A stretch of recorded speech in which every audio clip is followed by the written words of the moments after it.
estaba pensando en una pregunta que le hacía a algunos muchachos el otro día, y es si el cristianismo es solo un cambio que se ve o va mucho más allá de algunas cosas exteriores. O sea, necesitamos un cambio en algunas cosas de nuestra vida o necesitamos realmente una transformación de nuestra vida. Porque la vida cristiana es más que un cambio. Es más allá de conocer el camino que tenemos que andar, es más que cambiar algunas cuestiones exteriores que lógico que se van a empezar a notar. Pero el modelo de Dios, el modelo que Dios propone y que lo distingue de todos, es que propone un cambio en el hombre, no solo para el hombre. Porque muchas veces queremos que algunas cosas nuestras cambien, pero en realidad el Señor nos está cambiando a nosotros. No solamente cambia una realidad que estemos viviendo, sino que debe cambiarnos a nosotros, aun si seguimos en la misma realidad. Y ustedes se van a dar cuenta, hermanos, que muchas veces el desierto se extiende en distintas áreas de nuestra vida, porque Dios no lo va a quitar hasta que no nos cambie a nosotros. Y yo pensé en la vida de un hombre, que es el apóstol Juan, y pensé quién era Juan antes de conocer a Jesús. Porque es importante ver su vida y su proceso que vivió, porque todos sabemos, él fue uno de los 12 apóstoles, fue el del círculo íntimo del Señor, fue uno de los primeros en ser llamado y uno de los últimos en morir. Tenemos de Juan como 70 años de vida que podemos analizar. Tenía menos de 20 cuando lo llamó el Señor y murió con más de 90. Él fue uno de los escritores más destacados del Nuevo Testamento, lo sabemos. No solo escribe su evangelio, que es el más teológico de todos, sino que Juan era un gran historiador. Ustedes saben que el 92% del evangelio de Juan está solo en Juan. O sea, no se repiten los otros evangelios, hay una información que él recauda, que él empieza a analizar y a plasmar en su escrito. Un gran historiador, un gran defensor de la fe, escribe cartas donde defiende la fe cristiana contra otras doctrinas que iban apareciendo. Y no solo eso, Juan es usado para darnos la revelación más grande y escribir la revelación más grande del libro de Apocalipsis. Ahora, todo esto lo vemos ahora, pero fue así en el comienzo, cuando Dios empieza a trabajar con Juan, él no era así, él era muy diferente, Juan estaba en otra. Hermanos, él era un empresario, era un comerciante, un muchacho que estaba abocado, aún siendo muy joven, a trabajar, a hacer dinero. Cuando el Señor lo llama, dice que deja a su padre en la barca con los jornaleros eran empleados que trabajaban para ellos. Tenía una sociedad, Lucas capítulo 5 dice que Jacobo y Juan eran compañeros, esa palabra compañeros es socios. Tenía contacto con la clase gobernante, era muy conocido. Juan tenía contacto con la dirigencia de Jerusalén, ¿por qué? Porque le vendía la comida.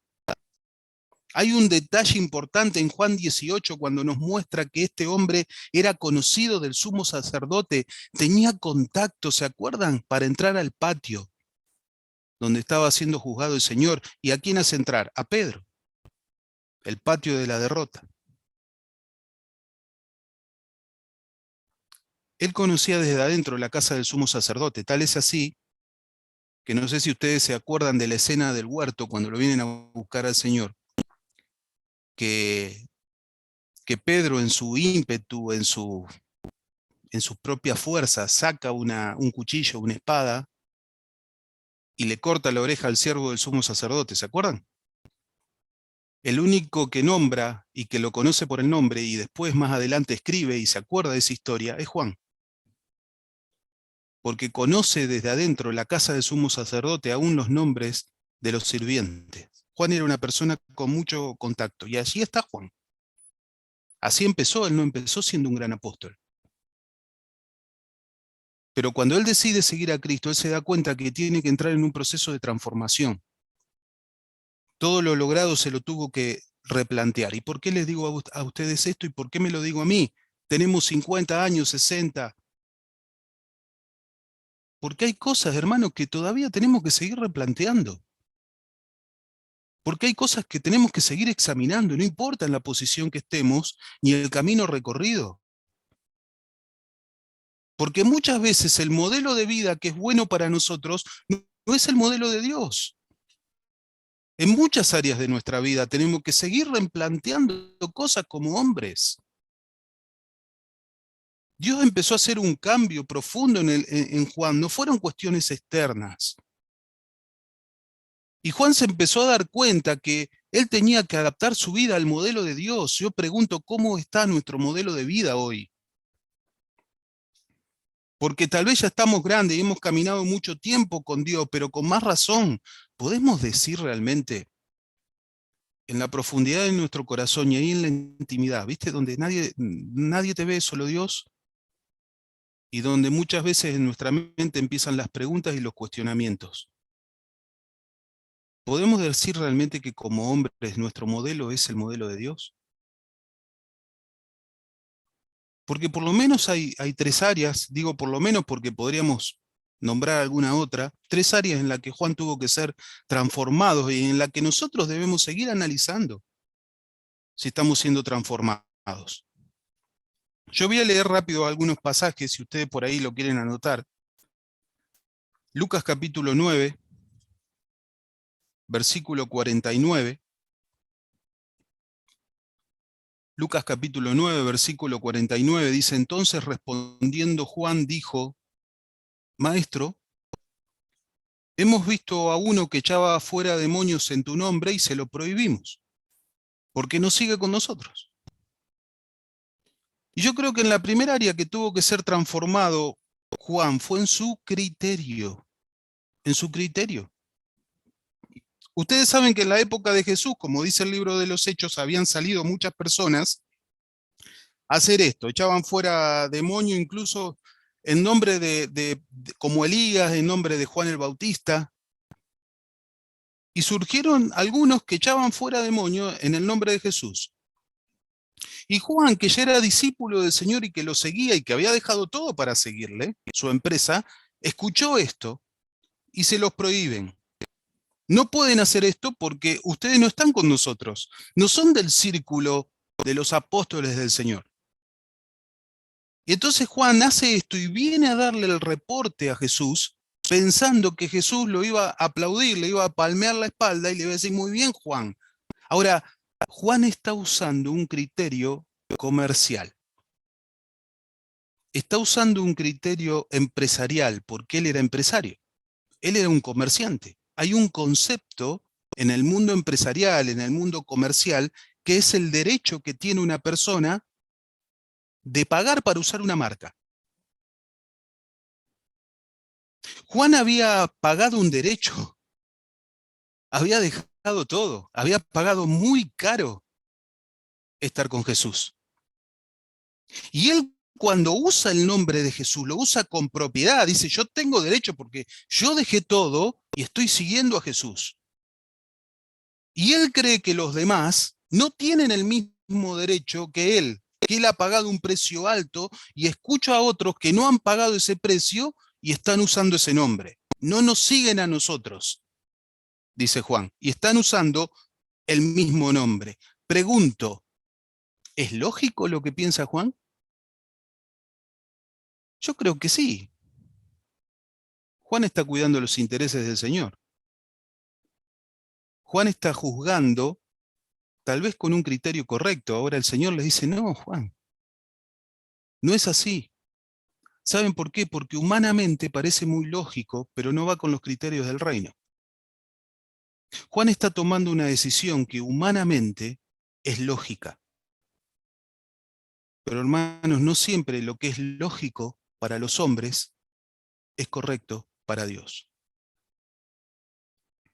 Juan, a pesar de que está siguiendo a Jesús, está juzgando y valorando las cosas y las personas con los criterios de su vida pasada. Yo pregunto, ¿De dónde sacamos nosotros los criterios para nuestra vida?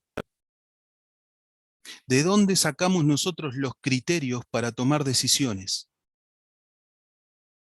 ¿De dónde nosotros nos agarramos? ¿De qué valores, de qué criterios estamos agarrados para tratar con la gente, con las personas?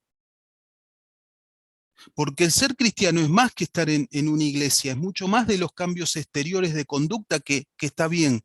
Es mucho más que dejar hábitos, que está bueno, que es correcto, que está bien. Pero podés haber hecho todo eso y seguir decidiendo la vida con tus criterios y no con el criterio de Dios. ¿Saben de qué depende? Depende del tiempo. Y usted me va a decir, sí, ya sabemos eso, pero el tema es ese el problema, que cuando ya damos cosas muy sabidas, ponemos el piloto automático en la vida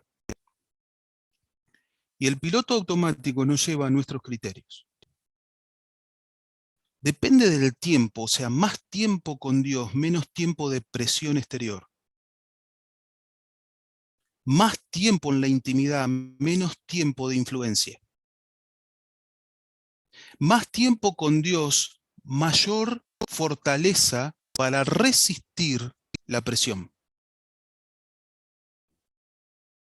Y depende del tiempo y depende de la mirada. O sea, más enfocados en los propósitos, menos distracción con lo que nos rodea.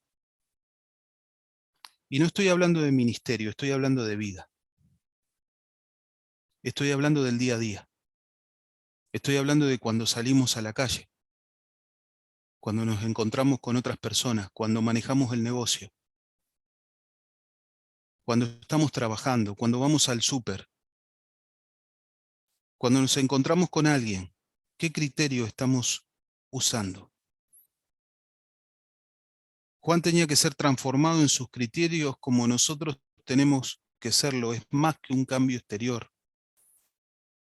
Cuando tengo que tomar una decisión, pienso cómo agradar a Dios, porque no siempre lo que es lógico para el hombre es agradable para Dios. Y se lo dice una persona que se ha equivocado mucho pensando que algunas cosas buenas para uno era bueno para Dios. Y después ustedes van a ver, esto es para otro tema, pero se me viene a la mente ahora cuando el Espíritu Santo le prohíbe a Pablo ir a predicar. ¿Era bueno o no era bueno ir a predicar? Claro que era bueno. El tema es la sensibilidad, porque muchas veces el Espíritu corrige aún cuando hay cosas buenas para hacer, pero no son las que tenemos que hacer nosotros. Pero no solo Juan tuvo que ser transformado en sus criterios, sino también en su carácter. Ahí en el mismo capítulo, en el Lucas 9, versículo 51, dice que cuando se cumplió el tiempo en el que había de ser recibido arriba, afirmó su rostro para ir a Jerusalén. Y envió mensajeros delante de él, está hablando del Señor, ¿no? Los cuales fueron y entraron en una aldea de los samaritanos para hacerle preparativos, mas no le recibieron, porque su aspecto era como para de ir a Jerusalén. Viendo esto, sus discípulos, Jacobo y Juan, dijeron: Señor, ¿quieres que mandemos que descienda fuego del cielo como hizo Elías y los consuma? Entonces volviéndose a él los reprendió diciendo: vosotros no sabéis de qué espíritu sois.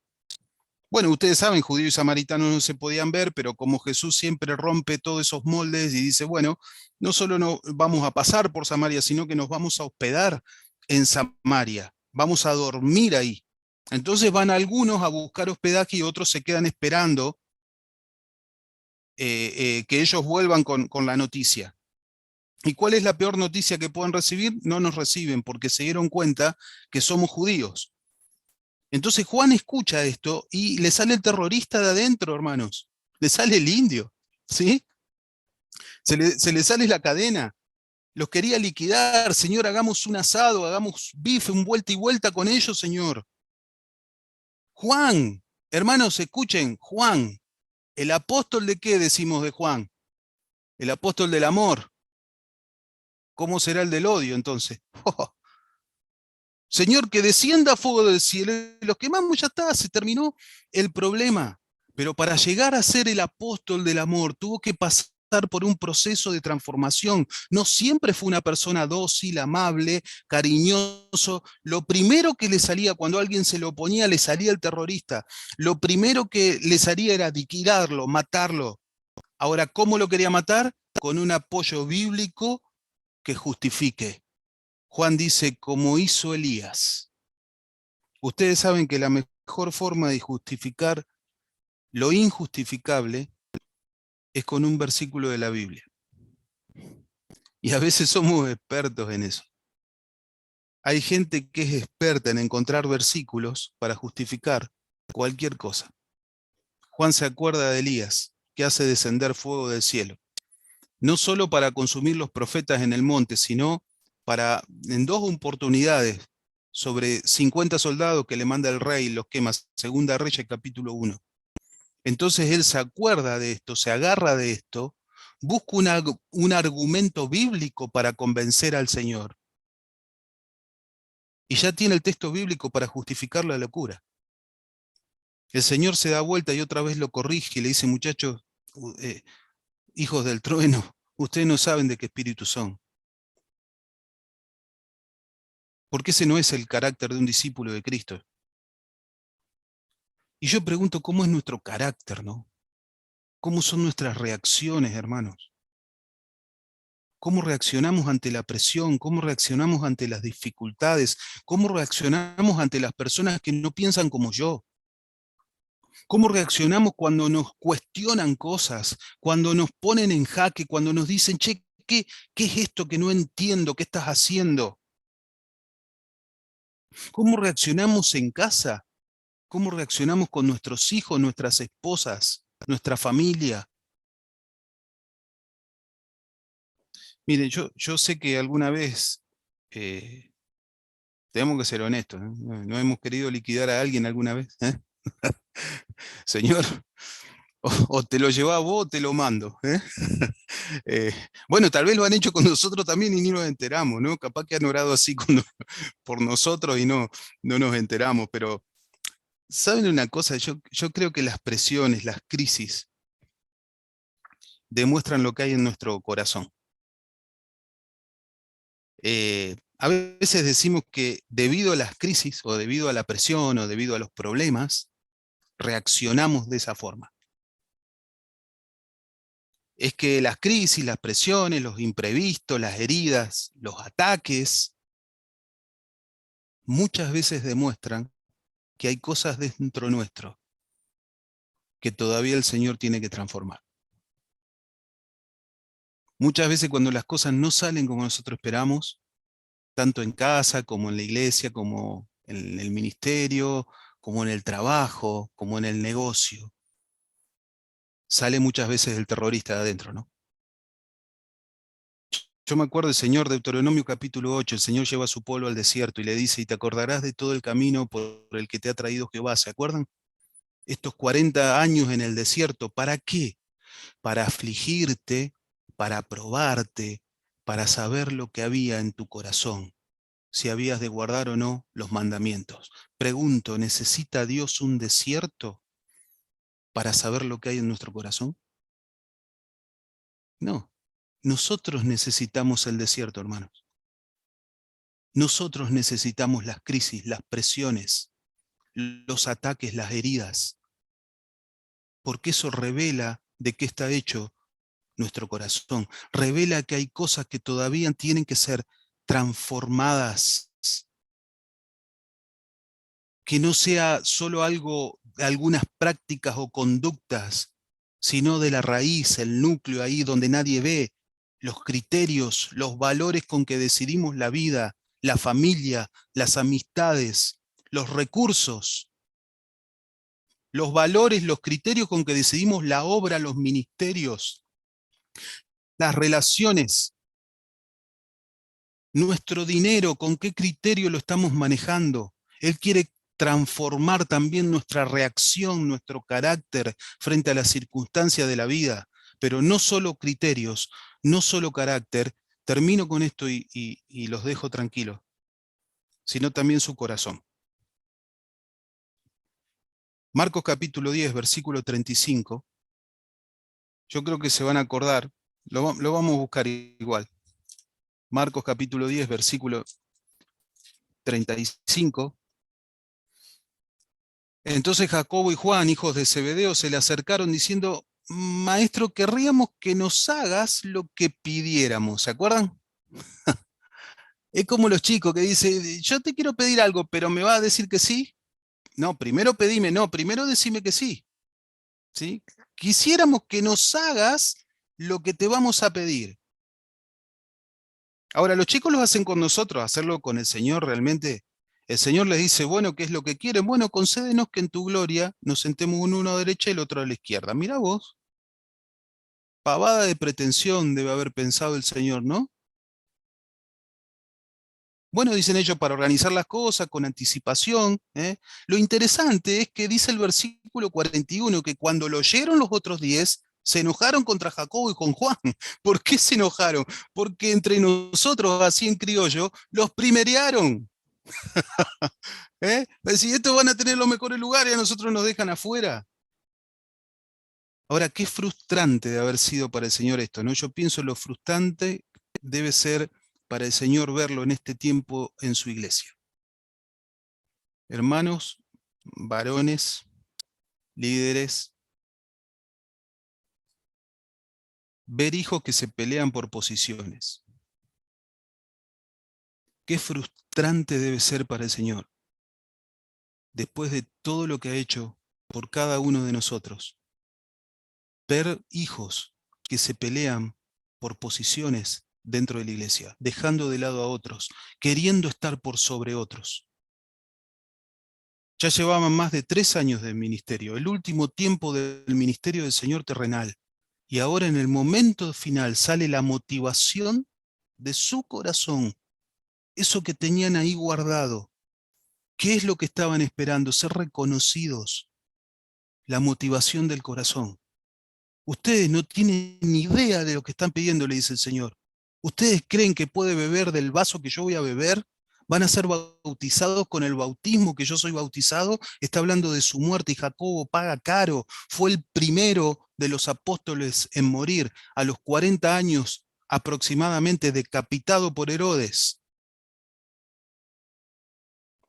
Hermano, yo creo que a veces pedimos cosas que no sabemos, ¿eh? Y pedimos mal,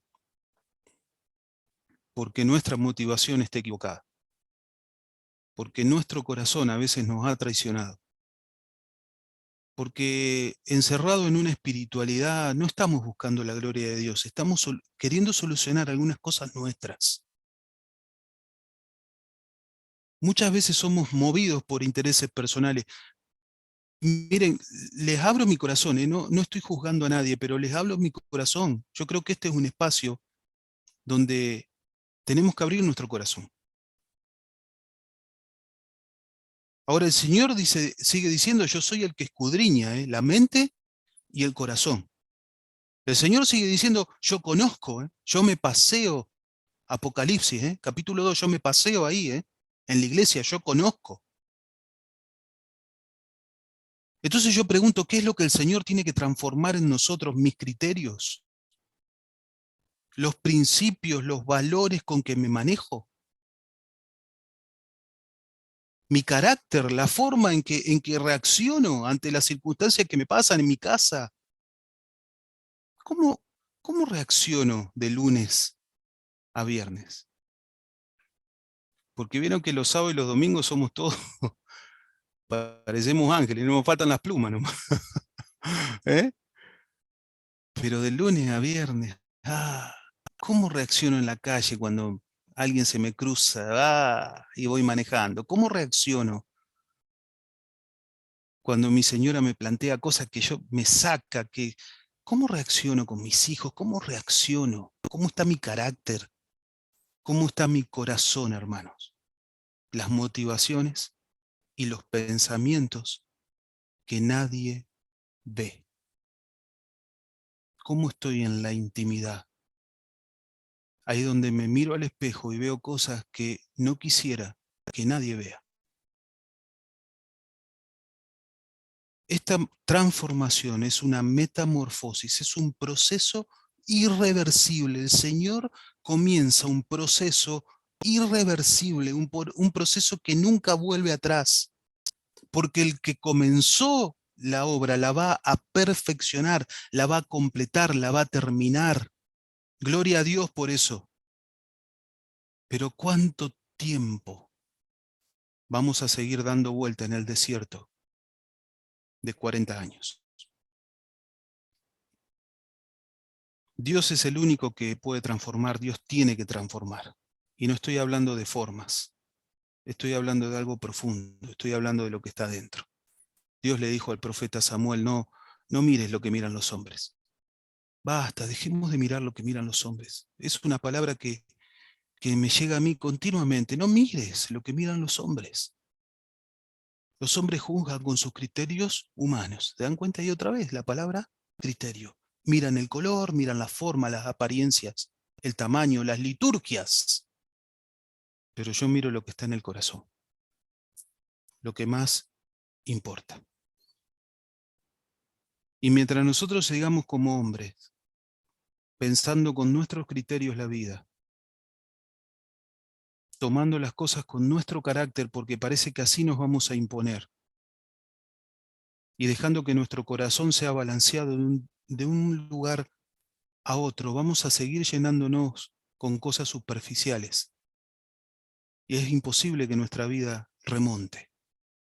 Siempre vamos a estar rasantes en el suelo. Hermanos, yo quiero desafiarlo como me desafío a mí, a que empecemos a evaluar nuestros criterios, nuestro carácter y nuestro corazón. Amén.